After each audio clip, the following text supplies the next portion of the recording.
Hello students. तो आज की वीडियो में हम बात करने वाले हैं RBI step towards regulation of bitcoin. तो ये करंट टॉपिक है ऐसे के लिए कि आरबीआई जो बैंक है हमारे रिजर्व बैंक ऑफ इंडिया है, उसके क्या स्टेप्स हैं टुवर्ड्स रेगुलेशन ऑफ बिटकॉइन। क्योंकि बिटकॉइन आजकल बहुत चल रहा है, बहुत ज़्यादा हेडलाइंस में है, तो लोग इसमें बहुत सारा पैसा इन्वेस्ट भी कर रहे हैं, इन्वेस्टर्स जो हैं। तो सबसे पहले हम जानना चाहेंगे कि what is bitcoin. Bitcoin beginners के लिए, बच्चों को नहीं पता होता कि बिटकॉइन होता क्या है। तो सबसे पहले मैं आपको शॉर्ट में बता देती हूँ कि बिटकॉइन क्या है। What is bitcoin? Bitcoin is a digital currency which operates free of any central control of government. Bitcoin जैसे कि हमारे आम जो हमारे फाइनेंशियल होते हैं, तो सिक्के वगैरह होते हैं, जो रुपीज़ होता है, जो डॉलर होता है, तो उसको छापना, जो उसका कंट्रोल होता है, सब कुछ वो गवर्नमेंट के अंडर होता है। लेकिन बिटकॉइन ऐसी करेंसी है जिसे हम डिजिटल करेंसी बोल सकते हैं, which operates free of any, जो कि काम करती है free of any central control. तो उसके ऊपर सरकार का या फिर केंद्र का कोई भी कंट्रोल नहीं है। तो bitcoin always online allows online transfers between individual. तो जो बिटकॉइन करेंसी है अलाउज, वो आज्ञा देती है ऑनलाइन ट्रांसफ़र। तो जैसे हम बैठे बैठे ऑनलाइन ट्रांसफ़र किसी को बैंक में ट्रांसफ़र करना होता है, इंडिविजुअली करना होता है बिटवीन इंडिविजुअल, तो बिटकॉइन के थ्रू ये सब कुछ हो जाता है, ऑनलाइन ये सिस्टम सब कुछ होता है। दिस इज़ ए डिजिटल और वर्चुअल करेंसी क्रिएटेड इन 2009। तो 2009 में ये शुरू किया गया था। डिजिटल या वर्चुअल करेंसी से बोला जाता है। Use for instant payments, instant payments के लिए इस चीज़ को शुरू किया गया था 2009 में। तो स्टूडेंट्स, हमने जान लिया कि बिटकॉइन करेंसी क्या है। बहुत सारे इन्वेस्टर्स में पैसा इन्वेस्ट कर रहे हैं। तो बीच में ये बातें चलनी शुरू हो गई थी कि ये एक तरह का फ्रॉड है, इसमें आपके पैसे डूब जाएंगे, शेयर मार्केट की तरह ही होता है। तो जो इन्वेस्टर थे वो काफ़ी ज़्यादा डर चुके थे इसमें। स्पेशली कोरोना के बाद तो ये बहुत ज़्यादा चलन हो गया था कि जो बिटकॉइन है एक तरह का फ्रॉड है। तो इसमें आपका जो भी पैसा आप इन्वेस्ट करेंगे वो ख़त्म हो जाएगा या डूब जाएगा। तो रिज़र्व बैंक इसमें थोड़ी सी रेगुलेशन लेके आया है, आरबीआई जिसे हम बोलते हैं। तो उसने इस चीज़ को रेगुलेट करने के लिए क्या क्या क्लैरिफिकेशन दिया है, क्या क्या इन्फॉर्मेशन दी है, बैंक्स को क्या दी है, या फिर कस्टमर्स को क्या दी है, या फिर इन्वेस्टर जो होते हैं उनको क्या इन्फॉर्मेशन दी है, उसके बारे में जो पूरा आर्टिकल लिखा है। तो चलिए शुरू करते हैं। The reserve Bank of India issued A clarification. जब ये पूरी बातें चल रही थी तो रिजर्व बैंक ऑफ इंडिया ने क्लैरिफिकेशन नोटिस है वो जारी किया अराउंड बिटकॉइन। जो बिटकॉइन के आसपास जो सारी बातें घूम रही थी उसके रिगार्डिंग ही ये क्लैरिफिकेशन दिया गया है, स्पष्टीकरण दिया गया है। And crypto currency trading informing banks. तो जो क्रिप्टो करेंसी है उसका जो ट्रेडिंग है, जो व्यापार इसके आसपास घूमता है, इसके रिगार्डिंग ये क्लैरिफिकेशन दिया गया है। इन्फॉर्मिंग बैंक्स, तो बैंक्स को ये इन्फॉर्मेशन दी गई है that they cannot warn customers against trading using an older trend or way to invest money। कि वो जो भी इन्वेस्टर्स हैं या फिर कस्टमर्स हैं, बैंक्स क्या कर रही थी कि वो कस्टमर्स को वार्न कर रही थी कि आप बिटकॉइन में पैसा इन्वेस्ट ना करें। तो ये बात पहुंचते पहुंचते आरबीआई के पास पहुंच चुकी थी। तो जो रिजर्व बैंक ऑफ इंडिया, इन्होंने बैंक्स को इन्फॉर्म किया, उनके लिए रेगुलेटरी बिठाई गई that they can not warn customers, के वो कस्टमर्स को वार्न ना करें, चेतावनी ना दें against trading using an old trend. वो जो कस्टमर्स को बैंक्स थी वो निर्देश देती थी कि जो ओल्डर ट्रेंड है, जैसे कि काफ़ी पहले सालों में हमारा जो ट्रेंड होता था कि हमने पैसा कैसे कॉपीज़ वगैरह में, या फिर हमने अकाउंट और सेविंग अकाउंट खुलवाने हैं, या फिर म्यूचुअल फंड वगैरह होते हैं, उनमें पैसा इन्वेस्ट कीजिए, बिटकॉइन में मत कीजिए। तो इस तरह से भी ये सारी बातें निकल के सामने आ रही थी। और वे टू इन्वेस्ट मनी, तो वो तरीके समझा रही थी कस्टमर्स को या फिर इन्वेस्टर्स को कि पुराने तरीके के अकॉर्डिंग ही चला जाए, ना कि बिटकॉइन में पैसा इन्वेस्ट किया जाए। तो इसके अगेंस्ट ही आरबीआई ने ये सारा क्लैरिफिकेशन दिया है। The clarification comes as a relief for the crypto market. तो जैसे शेयर मार्केट होती है वैसे ही क्रिप्टो मार्केट होती है, बिटकॉइन मार्केट होती है। तो इस क्लैरिफिकेशन के आते ही as a relief of to the crypto market, जो क्रिप्टो मार्केट है उसमें जो लोग डील करते थे उनके लिए बहुत ज़्यादा आराम की ये खबर आई है, रिलीफ की खबर आई है, सुरक्षित हो गई है उनके पैसा है जो, which has been dealing with a lot of confusion. तो वो कौन सी बहुत सारी कन्फ्यूज़न के दौर से गुजर रहे थे। काफ़ी सारे बातें थी जो मार्केट में न्यूज़ थी वो सुनने को मिल रही थी कि इस तरह हो जाएगा उस तरह हो जाएगा। तो इस तरह से जब आरबीआई ने इसमें कोई अपना दखल किया तो लॉट ऑफ कन्फ्यूज़न थी, बहुत सारी कन्फ्यूज़न थी जो इन्वेस्टर के मन में, वो दूर हो गई।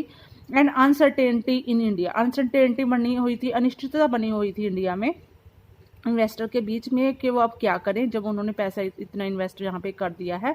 तो अनसर्टेनिटी की जो कंडीशन थी वो भी दूर हो गई। RBI statement came in response to the warning issued by banks. तो जो बैंक्स थे उन्होंने वार्निंग्स अलाउ की हुई थी अपने कस्टमर्स को, इन्वेस्टर्स को, तो उनके बारे में ये एक तरह का जवाब निकल के सामने आया है to their customers asking them not to invest in crypto currency. जो उनको ज़्यादा से ज़्यादा वार्न कर रहे थे कि आप क्रिप्टो करेंसीज में जब बिटकॉइन में अपना पैसा इन्वेस्ट ना कीजिए। तो उनके तरफ एक मुंह पे जो एक तरह का तमाचा होता है बैंकों के लिए, ये इस तरह से साबित हुआ है कि ये आप लोगों को गलत गाइड मत कीजिए। State bank of India and HDFC banks were the big names among the banks that issues these warning. तो अगर बैंक्स की बात कर लेंगे हम, तो state bank of India SBI जिसे हम बोल देते हैं, या फिर HDFC बैंक का जो मोस्ट ग्रोइंग बैंक है हमारे इंडिया में इस टाइम पे चल रहा है, हाईली मार्केट इसके शेयर हैं, बहुत ज़्यादा शेयर इसमें इन्वेस्ट कर रखा है लोगों ने। Bank were the big name, तो इनके नाम है, जो एक सर्वे करवाया गया था उसमें इन दोनों बैंकों का नाम निकल के सामने आया कि जो दोनों बैंक ही है अपने कस्टमर्स को वार्न कर रहे हैं, उनको चेतावनियां इशू कर रहे हैं कस्टमर्स को कि अपना पैसा इसमें इन्वेस्ट ना किया जाए। तो इन दोनों बैंकों के नाम है निकल के सामने आए। But many banks are supporting and prove a huge vote of confidence to crypto by RBI. लेकिन इन बैंकों को अगर आप बात छोड़ के बात करें तो मैनी बैंक्स, बहुत सारे बैंक्स ऐसे थे जो आर सपोर्टिंग, जो कि सपोर्ट कर रहे थे क्रिप्टो करेंसी में, बिटकॉइन में, and prove a huge vote, और लोगों के लिए एक अच्छा वोट साबित हो रहे थे कि अब उनको उत्साहित कर रहे थे ऑफ कॉन्फिडेंस, उनका कॉन्फिडेंस लेवल अप कर रहे थे कि इसमें पैसा इन्वेस्ट करना कोई खतरा नहीं है टू क्रिप्टो बाय आरबीआई। तो आरबीआई के दखल देने से ही तो ये मोस्ट ऑफ द बैंक्स थी, इन्होंने अपना जो स्टेटमेंट्स थी वो वापस लेनी शुरू कर दी थी। अर्लियर दिस ईयर, तो इस साल के स्टार्टिंग की बात करें, there was sign that Indian government is planning to ban crypto currency. तो ये बात निकल के सामने आई न्यूज़ में कि जो इंडियन गवर्नमेंट है, भारतीय सरकार है, इस प्लानिंग को योजना बना रही है टू बैन क्रिप्टो करेंसीज को बैन कर दिया जाएगा। A bill was also proposed in the regard ahead of union budget 2021। तो इस चीज़ को प्रूव करने के लिए जो प्लान चल रहा था बैन करने का, तो एक बिल था वो भी प्रपोज किया गया सरकार के पास इन दिस रिगार्ड, इसी रिगार्ड में अहेड ऑफ यूनियन बजट, जो हमारा यूनियन बजट 2021 का बजट था उसमें एक बिल भी प्रपोज किया गया कि इस क्रिप्टो करेंसी को इंडिया में बैन कर दिया जाए। बाहर के देशों में तो बहुत चलता है, बहुत सालों से चल रहा है, लेकिन इंडिया में इसको शुरू होते ही इसके ऊपर मार पड़नी शुरू हो गई, तो इसका कॉन्फिडेंस लेवल है वो अप होने की बजाय डाउन होता चला गया। However, it was put on hold after request from the cryptocurrency और क्रिप्टो इंडस्ट्री। तो इस बिल के रिगार्डिंग जो भी क्रिप्टो करेंसी की क्रिप्टो इंडस्ट्री थी या क्रिप्टो मार्केट थी, तो उनकी रिक्वेस्ट पे इस फैसले को या फिर इस बिल को होल्ड पे डाल दिया गया कि अभी इसको लागू नहीं किया जाएगा। तो इस तरह से उनका जब उन्होंने अपनी सफाई देने की कोशिश की, क्रिप्टो करेंसी की मार्केट है या जो भी इसके इन्वेस्टर्स हैं, इंडस्ट्री है, तो उनकी रिक्वेस्ट के ऊपर इसको होल्ड पे रख दिया गया। आरबीआई ने कंफर्म किया that we may not have a complete ban but government, कि हम इसके ऊपर पूरी तरह से बैन नहीं लगा रहे हैं, बल्कि but government may only look to regulate crypto currency, कि सिर्फ इसके ऊपर जो क्रिप्टो करेंसी है उसको रेगुलेट करने की कोशिश या फिर उसको देखभाल करने का जो स्टेप है वो सरकार उठाएगी, बल्कि इसको पूरी तरह से बैन नहीं किया जाएगा। One of the problems for the Indian trading platform has been lack support from banks और banking system। तो सबसे बड़ी प्रॉब्लम यहाँ पे क्या निकल के आती है कि इंडियन ट्रेडिंग प्लेटफॉर्म्स है, जहाँ पे हमारे इंडिया का व्यापार वगैरह जो प्लेटफॉर्म है, has been the lack support, उसको सपोर्ट ही नहीं मिल पा रही है फ्रॉम बैंक्स। जैसे लोन वगैरह प्रोवाइड करवा दिए जाते हैं बैंकिंग सिस्टम के अकॉर्डिंग ही, तो उस सपोर्ट की कमी के कारण ही इस क्रिप्टो करेंसी को खतरा पैदा हो गया। Several trading platforms have complained in the past, तो बहुत पास्ट का मतलब होता है जो समय बीत चुका है, तो जब ट्रेडिंग प्लेटफॉर्म्स थे उन्होंने कंप्लेंट शिकायतें दर्ज करवानी शुरू कर दी इन द पास बीते हुए समय में, that banks frequently and their tie ups with them which stop these platform. तो जो बैंकों के साथ क्रिप्टो करेंसी का, बिटकॉइन का, जब किसी भी इन्वेस्टर्स का एक टाई अप होता है, उनकी सर्कमस्टेंसेस होती हैं, जो उनकी कंडीशंस होती हैं, तो उन्होंने इस चीज़ की शिकायत दर्ज करवाई गई है कि banks frequently and their tie ups, के उसको जो उनके टाई अप्स हैं, जो उनके समझौते किए गए हैं, उनको एंड कर रहे हैं विद दैम, उनके साथ, विच stop these platform from making transaction. तो जब इसको बंद कर दिया जाएगा इस सिस्टम को, तो फिर ट्रांजैक्शन किस तरह से पॉसिबल हो पाएंगी। तो इस तरह से ये सब कुछ बिखरना शुरू हो चुका था इन राइट वे। जब ट्रांजैक्शन रुक जाती है, कोई भी पैसे की हमने लेन देन करना होता है, एक सही तरीका होता है, राइट वे होता है कि सही तरीका होता है, अगर उसको ही हम अच्छी तरह से नहीं चलाएंगे तो वो सही तरीका भी गलत साबित होने लग जाता है। This is also the reason why there are frequent issues with deposits and withdrawals on these platforms.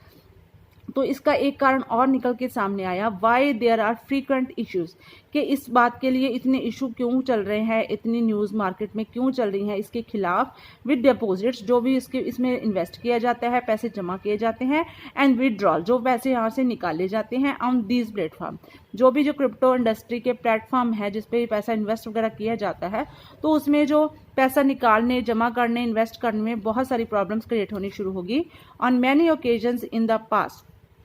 तो अगर पिछले समय की हम बात कर ले, बहुत सारे मौके ऐसे थे, investor have failed to make profit because of these issues. तो इन्हीं इश्यूज के कारण ही, इन्हीं मुद्दों के कारण ही इन्वेस्टर थे जिन्होंने बहुत सारा पैसा अपना इन्वेस्ट किया हुआ था बिटकॉइन में, have failed to make profit.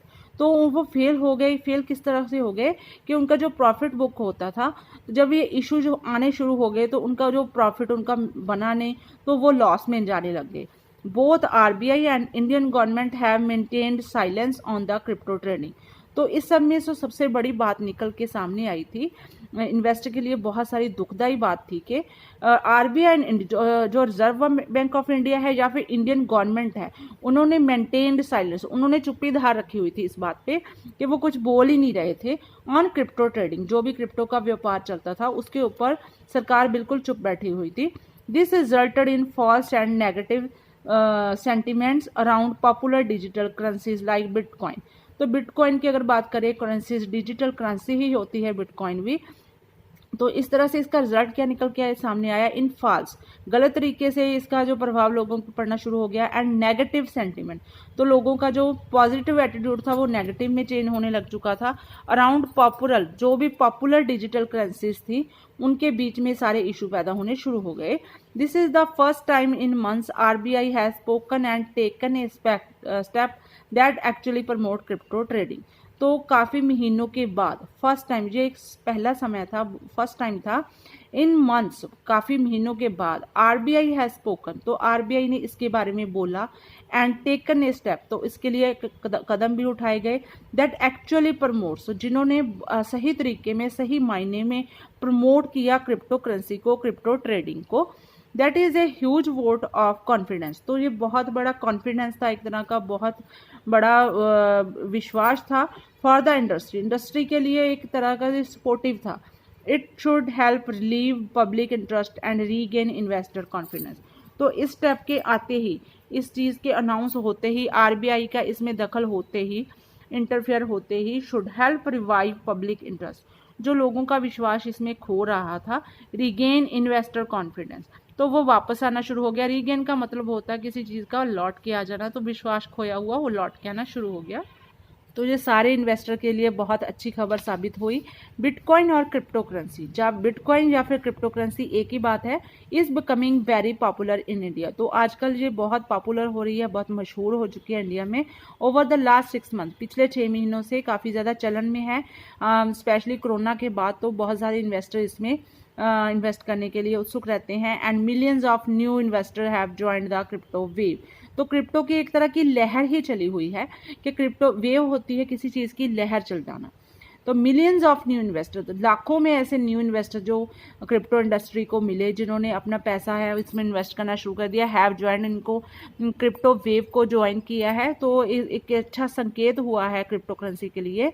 किस चीज़ से हुआ है? जब आरबीआई ने इसमें अपना दखल देना शुरू किया, इसको रेगुलेट करने के लिए थोड़े नियम बनाने शुरू कर दिए, बैंकों को वार्न करने, जो वार्न कर रहे थे लोगों को इन्वेस्ट ना करने के, उनको रेगुलेट किया गया। तो इस तरह से जो काफ़ी स्टेप्स हुए थे, एक जब इंटरफेरेंस होगी आरबीआई की, एक विश्वास जो हमारे आरबीआई है, तो RBI and government have no other option. क्योंकि ये सब कुछ क्यों करना पड़ा? द आरबीआई एंड गवर्नमेंट, हमारी सरकार या फिर RBI have no other option, उनके पास और कोई ऑप्शन ही नहीं था but to come up with the regulations to provide security to these investor. तो उन्होंने उनका इनके बीच में आना, एक कोई उनके पास और ऑप्शन ही नहीं था बल्कि विद रेगुलेशन। तो उन्होंने इस क्रिप्टो ट्रेडिंग को, क्रिप्टो करेंसी को रेगुलेट करने के लिए नीति बनाई, नियम बनाए टू प्रोवाइड सिक्योरिटी। तो इस तरह से क्या है, सिक्योरिटी हो गई टू दीज इन्वेस्टर, जो इसमें पैसा इन्वेस्ट कर रहे थे उनके लिए एक तरह की सिक्योरिटी हो गई कि आरबीआई इसमें है, तो ये सही स्टेप है पैसा इन्वेस्ट करने के लिए। For now, the future looks bright for the Indian crypto industry, probably for the first time. तो अगर हम बात करें, इतना हमने जो आर्टिकल मैंने आपको बताया है, तो इसके बारे में जान के अच्छी तरह से जान लिया है हमने क्रिप्टो करेंसी क्या है, क्यों ये इसका विश्वास खोने लग चुका था लेकिन अब ये फिर से चलन में है, ट्रेंड में चल रहा है। तो अब ये देखा जाए, इन सारी बातों को ध्यान में रखते हुए हम देखते हैं कि फ्यूचर लुक्स ब्राइट, तो इस चीज़ का भविष्य है जो ब्राइट होने वाला है for the Indian crypto industry. Indian की जो क्रिप्टो इंडस्ट्री है उसके लिए काफ़ी अच्छा मौका है, probably for the first time. तो शायद ये पहली दफ़ा होगा, क्योंकि इससे पहले तो जो था बातें मार्केट में चल रही थी, न्यूज़ चल रही थी, तो उसके कारण खोया हुआ विश्वास है लोगों का, इन्वेस्टर्स का, इसमें आना शुरू हो चुका है। लोग लाखों के लाखों, मैंने आपको बताया है कि बहुत सारे इन्वेस्टर इसमें जुड़ रहे हैं। तो स्टूडेंट, आप इसको एग्ज़ाम के लिए ज़रूर रेडी रखिए। वैसे भी एग्ज़ाम में नहीं भी आए तो भी आपको कॉमन सेंस है, जो कॉमन नॉलेज है, करंट टॉपिक्स किसी भी एग्ज़ाम में सेट हो सकता है, तो आपको इस चीज़ के बारे में नॉलेज होनी चाहिए। तो मिलते हैं एक नई वीडियो के साथ, नए टॉपिक के साथ। Till then take care and bye bye.